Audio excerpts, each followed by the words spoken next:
Life is about balance, and we're balancing between our own desires and our own needs and the desires and needs of people around us. Because as human beings, we're very much social beings. And the only way to have a functioning society is for us to be aware of the rules of behavior, the rules of engagement that keep us all able to operate together, operate in very thoughtful ways, for peaceful ways and functioning ways. So, for example, like when you watch people walk down the sidewalk, so we're walking toward each other, we're reading body language, right? I'm looking at his eyes, I'm looking at his shoulders, I'm looking at how he's walking, and we're going to decide, am I going right or am I going left? And we're doing it. And every culture has a way of doing that. You learn the subtleties of it. In this culture, in the West, and especially in the U.S., individual freedom is really, really important to us. The idea that I can do what I want to do. Like I have desires. A good life is one in which I can follow my desires and I can live the life that I really feel like living in a free way. And in the East, and some cultures, social harmony is the one that is really is much stronger than individual freedom. Here, individual freedom is stronger. In your three cultures, social harmony is stronger than individual freedom. What's that mean? I went to elementary school in New Jersey until I was 6. So when I would be in class in America, raising your hand first was the most important thing to me. I wanted to say the answer. I would give it, teacher, I know the answer. But then I went back to Japan. But saying the answer first wasn't the best thing in Japan. So people think that I was selfish, I wanted to stand out. So people didn't really think that was a good idea. And that's when the social harmony hit me. I was oh, I'm not supposed to stand out in a classroom and I can't raise my hand just because I want to. And if you stand out in a classroom, what's it mean? What did it mean? I don't know. It's just really negative to stand out. Uh-huh. So, but I was raised to to be proud of myself, and that standing out is a good thing.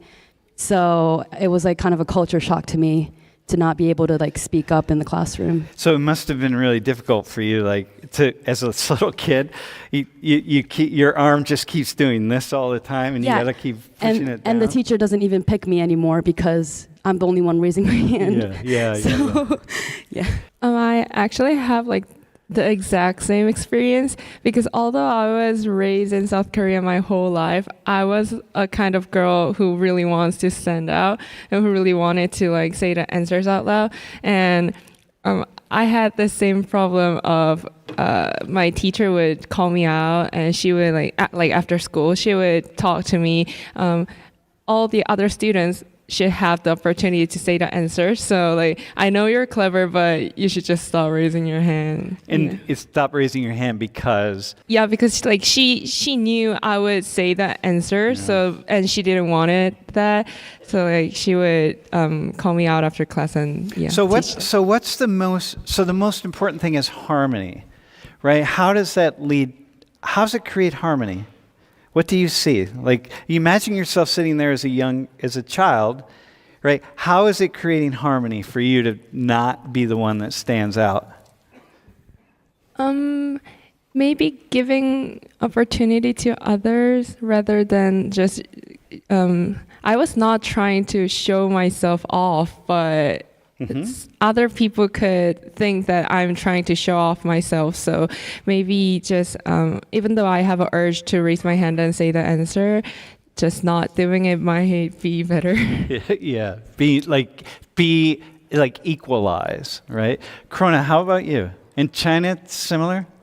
Somehow similar. Because I'm not really liking to raise my hands and say the answer, even I know the answer anyway. How come? What holds you back?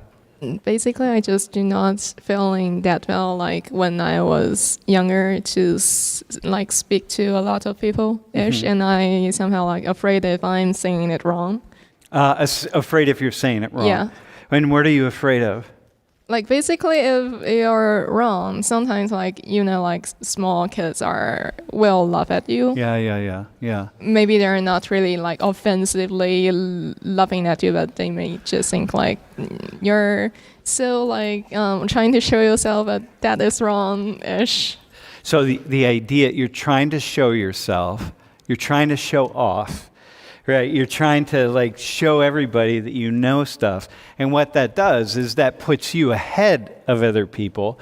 And if you're ahead of other people, then you don't have the harmony. Like the harmony comes, like look at the three of you. Harmony comes when the three of you are the same. But if one of you is special and one of you really stands out, then the harmony starts to get challenged and it starts to weaken. And there's going to be a lot of social judgment. Because in order to have social harmony, you gotta, like you're looking out at this room full of people, and you need everyone to be doing the same thing. We need you all on an even plane. And if you're not doing that, we're gonna judge you. So get back in line, man. Line up and be like everybody else, right? Do you feel judged a lot? In Japan or Korea and China, do you feel like you're being judged? Compared to here, let's say. Yeah, I think they're very judgy about their own kind. For example, if you were to go to Japan, no one's going to judge you because you're a foreigner. Yeah. But if I acted the same as you, they're going to judge me immediately. Like they're going to give you looks, they're going to start whispering, they're going to, I can just tell immediately if someone's judging me or not. Yeah. Do you have that, Yunji? Yeah, I think it's kind of similar. Mm-hmm. One example is in the subway.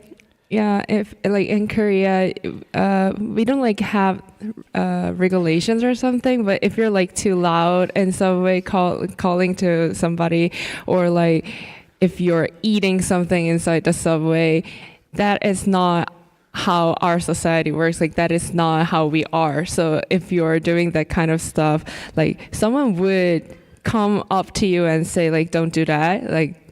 Just stop calling loudly, or they would not come up to you, but they would just text it to the subway office. We have a text number to report somebody. Yeah. So they would text to the office about, okay, I'm in line number 2, whatever, blah, blah, this person is being loud, whatever. They're being loud, or they're eating kimchi or something. Yeah. They're eating kimchi and they got some on the floor. It's you got to come. The more time I spend in Korea, the more I feel the judgment. I can't, crossing the light when the light is red and there's nobody around. But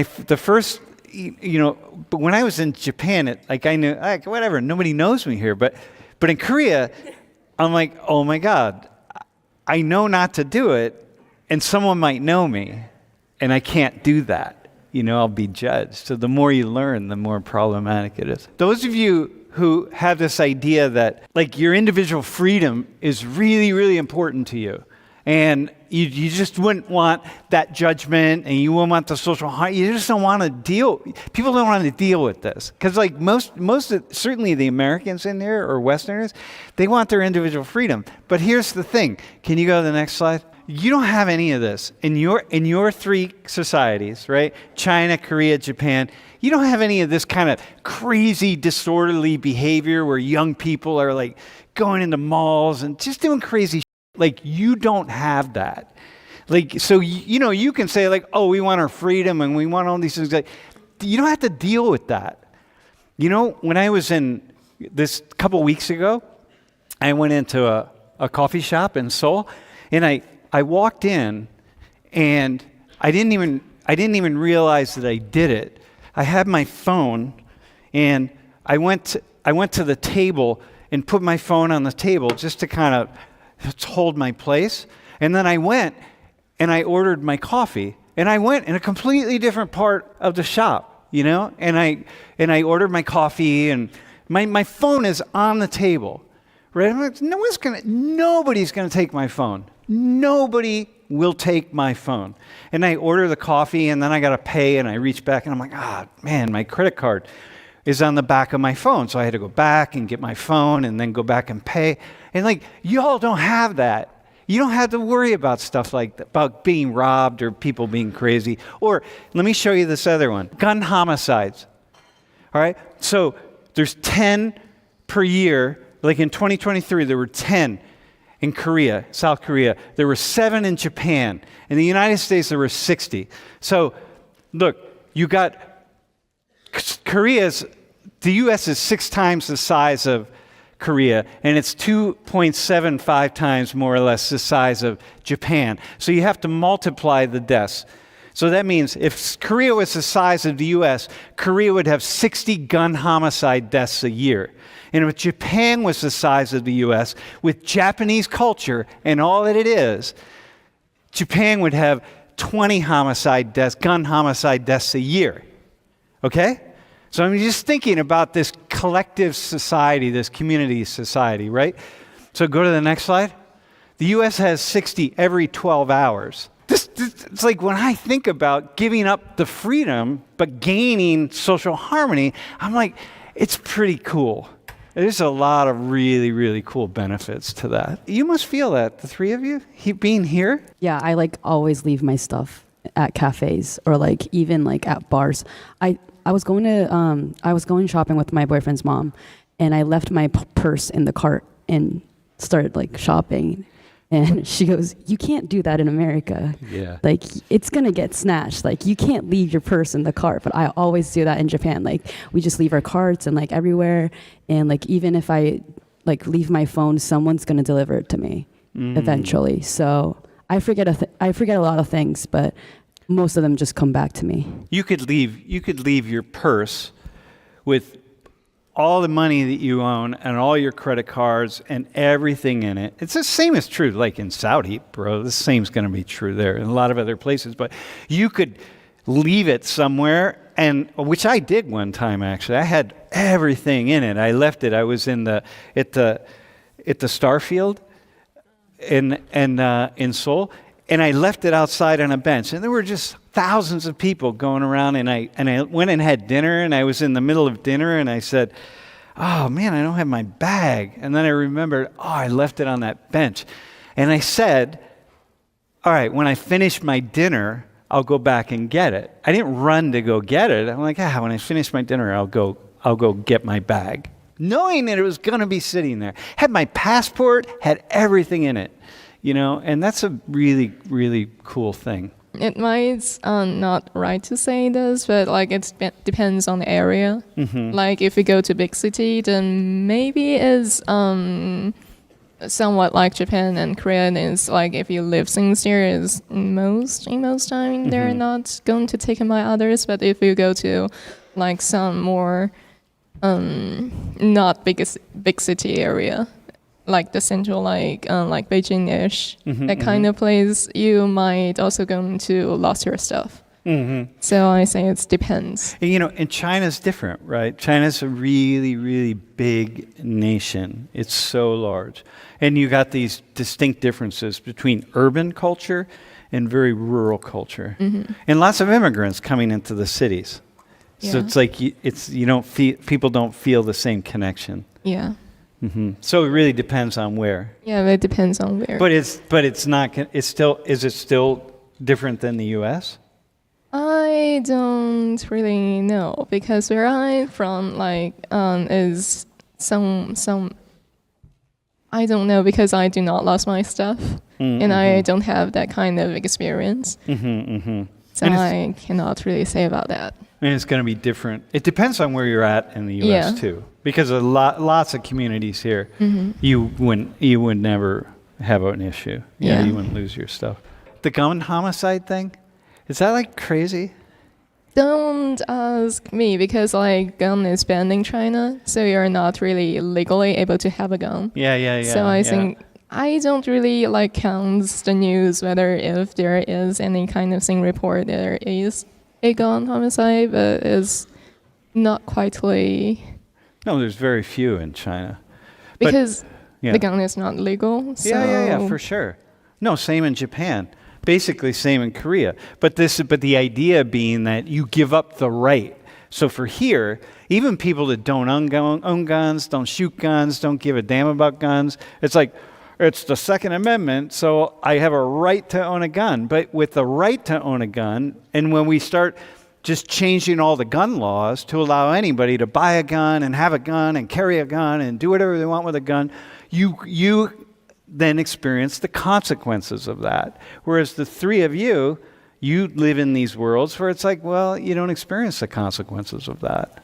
For me, when I had the conversation about gun homicide with my roommates here, and I was really shocked that you can get a gun at Walmart because they can get a gun in Walmart, and like in Korea, for men, army is mandatory. So like basically every man who went to army knows how to shoot a gun, but we don't have a right to own a gun unless you have a license for it, and that process is really hard to get a license. So yeah, for me it was kind of shocking that gun is kind of really free around here. Yeah. Well, it's equally as shocking that it's like people here would say, well, why wouldn't it be available? Why wouldn't we be able to have that? I mean, it's like, okay.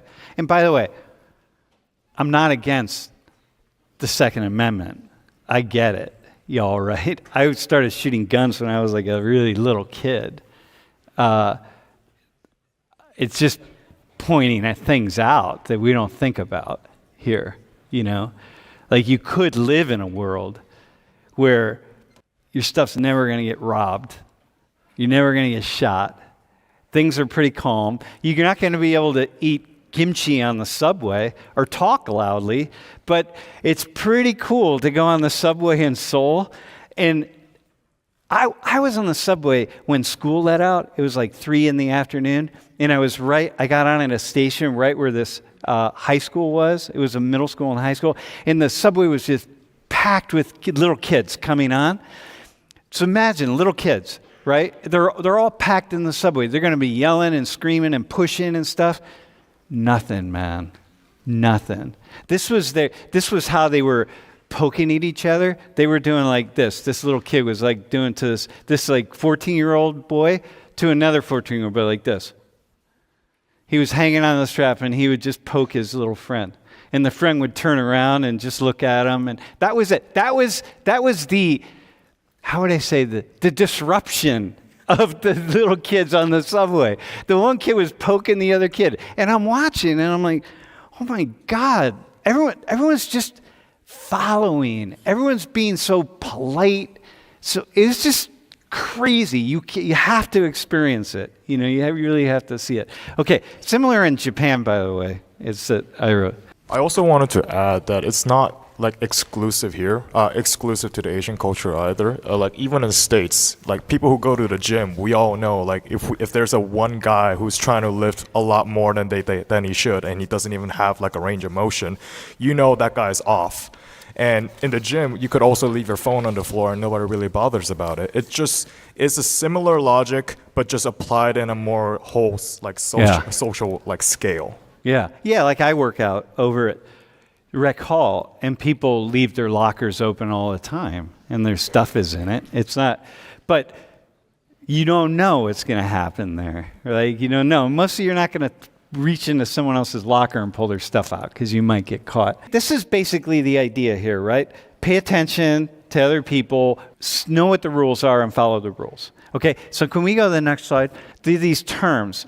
And so in Korea, they call it nunchi. Pronounce it in Japanese. What do you say?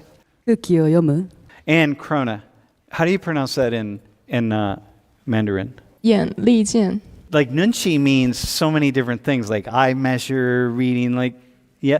Can you start with, when did you first start learning about reading the air? Immediately after I came back from the U.S., the first thing my mom said that you got to read the air. Like you are so bad at reading the air.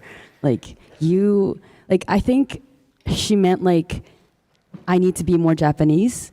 So reading the air is like basically, like we said, like not choosing to raise your hand when you want to. And the harmony part too, like keeping that harmony and like trying not to do anything that would disturb people in a way like I don't know, like doing something different than others. Or for example, like it's basically reading the room, but I feel like we don't use like read the room as much as like us Japanese do. Yeah. So like we have that here, right? People say, okay, you have like you're psychologically astute. You're really able to kind of have a social understanding of the world. But it's like for you, it's on high octane, man. It is something you start learning about. Yeah. For example, like if we're having dinner and if you see that no one else like started eating, you're supposed to wait. That's like reading the air. That's the example of like, if you're gonna eat first, like people are gonna be like, oh, whoa, like. Yeah, but it's everything, right? Like you can see the problem is even for you to give an example, it's like when you're sitting down to a dinner table like that, people would say like, well, we do a similar thing here, but you're reading 10 to 15 to 20 different things that are happening at the same moment. And who starts to eat first is just one of them. There's so many, Yunji, how about you, like with nunchi? So like, as you mentioned, that means a lot. And we don't really teach our kids about that. But if you behave in a way that you want to and you don't care about social harmony or like anybody else is doing whatever, you would like in your life at once you would get a comment that 눈치가 없다, which means you're not reading the room or air or whatever. So yeah. And that is a bad comment. That is not a compliment.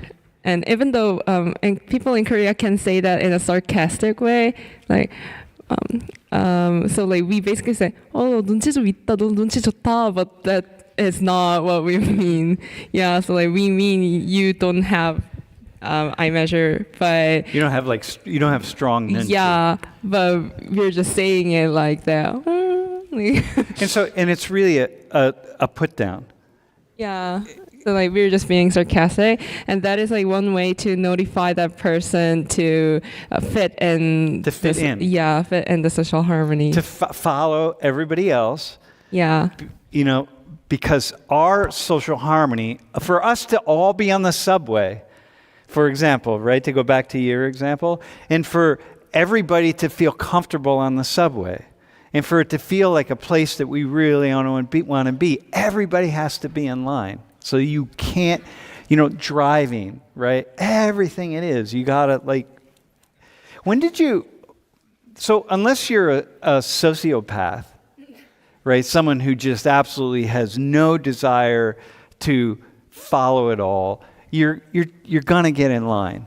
Most of the people in South Korea are really following the social harmony and trying their best to fit in. Mm-hmm. So if you like what you just said, if you're not a sociopath, you can just feel it. Okay, like everybody's doing this and that, so like I should I'm a person who has a 눈치, so I should just fit in. And you're watching all the time. It's like you're constantly scoping social situations. Yeah, like unconsciously. Yeah, it's unconscious. I have this idea that you're part of your brain, the brain of all three of you, for example, part of your brain is just dedicated constantly to, like bats. Bats have sonar. They don't see, they don't hear, but the bat, can pick a mosquito out of the air, flying really fast. And part of your brain is just always just scanning the room everywhere to say like, all right, what do I have to do? What do I need to do? Corona, how about you? How about in China? If I'm going to say about that word, is basically is letting you, especially is not like saying, let me think how to say about that. Is about like when you're doing something, it's about if you're not doing in the right kind of atmosphere, someone is going to come and say you're not having that stuff. So do you say you don't read the atmosphere very well, or you're poor at reading the atmosphere? How do you say it in Mandarin? It's somewhat is like similar to the thing we talked in like before, is not about you're not reading the atmosphere, is someone is you're jumping out too much. Jumping out too much. Do you do that here? Are you constantly reading here in the U.S.? How much are you reading the atmosphere here? And how much are you realizing you don't really need to do that here? I don't even realize whether I'm doing that or not before you're saying that. Yeah, you don't even know. Yeah, because sometimes like it's there's another word in Chinese, like when you're kind of doing something like wrong, like maybe like for example like yelling or being loud in subway, as like this person does. I do not really know what that's translate into English, but it's more like having the feeling your parents are not educate you well. Yeah. It's I mean, we have that way. We have that here. I mean, look, anybody's gonna say, like, oh yeah, well we have the same thing here. Yeah, but you gotta go to China, Korea, or Japan. You gotta it's totally different, man. You just feel it. One of the things that I think that East Asians are often seen as reserved and timid, and that's the stereotype that we have of all of you. But for so many people, the stereotype comes from you're constantly holding back a little bit because you don't want to stand out, because standing out's not good, and you're reading the room constantly. You're sort of just aware. And to contrast Sam's experience, y'all kind of get a sense of like, I'm not really following the stereotype of East Asian. And the thing is, I can read the room, I just choose not to do so. That's the American side right. of you that came out. Yeah, that is, here. well, that's the mixture of, right? Because like I definitely acknowledge that reading the room or reading the flow, and I have the ability to do so. But it's just the sense of I really don't care. I can't care less about other people's opinion. But was that true of you when you grew up in Korea? Were you that kid who was gonna just be the rebel? I definitely struggled when I was in Korea for a bit, because immediately, like I can speak fluent Korean to an extent, but people pick up on the sense that, oh, this kid really doesn't meet our expectation of like how of our like societal order. Yeah.